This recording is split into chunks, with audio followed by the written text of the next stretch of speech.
वेदांत दर्शन की गहराइयों में एक महत्वपूर्ण प्रश्न समाहित है। जीव और ब्रह्म का आपस में क्या संबंध है? यह प्रश्न न केवल दार्शनिक हुए विचारों का केंद्र है, बल्कि विभिन्न संप्रदायों के विकास का भी आधार है। शंकराचार्य का अद्वैतवाद इस प्रश्न का एक गहन उत्तर प्रस्तुत करता है, जिसमें वह घोषित करते हैं कि जीव और ब्रह्म वास्तव में एक ही अस्तित्व के दो रूप हैं। उनका यह विचार अद्वैतवाद के रूप में मशहूर हुआ और इसे भारतीय दर्शन के प्रकाश में लाने का श्रेय शंकराचार्य को दिया जाता है। इस धारणा के विपरीत रामानुजाचार्य एक खास दृष्टिकोण से इस प्रश्न का उत्तर देते हैं। वह कहते हैं कि एक ही ब्रह्म के भीतर चेतन जीव और अचेतन प्रकृति विशेषण रूप में स्थित हैं। इस प्रकार का विचार उनके विशिष्ट अद्वैतवाद में प्रदर्शित होता है। इसके माध्यम से रामानुजाचार्य ने शंकराचार्य के अद्वैतवाद को समर्थन दिया, जबकि उनकी दृष्टि में जीव और ब्रह्म के बीच एक अंतर अवश्य है।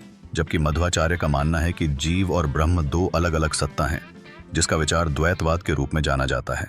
इसी क्रम में निम्बार्काचार्य कहते हैं कि जीव और ब्रह्म किसी दृष्टि से दो हैं और किसी दृष्टि से दो नहीं हैं, जिसे द्वैताद्वैतवाद कहा जाता है। इन विभिन्न दृष्टिकोणों के बीच शंकराचार्य का अद्वैतवाद सबसे प्रमुख माना जाता है। उनके विचारों ने भारतीय दर्शन को एक नई दिशा दी, जो न केवल उनके समकालीनों बल्कि भविष्य की पीढ़ियों के लिए भी प्रेरणा बन गई। उनकी विचारधारा ने पूर्व और पश्चिम दोनों के तत्वज्ञानों को बहुत प्रभावित किया है।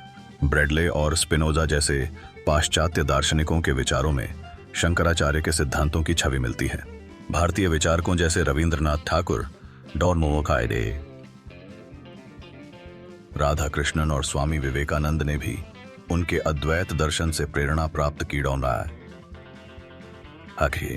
राधा कृष्णन का कहना है कि शंकराचार्य का दर्शन संपूर्णता में अद्वितीय है, जो उनके दर्शन की गहराई को दर्शाता है।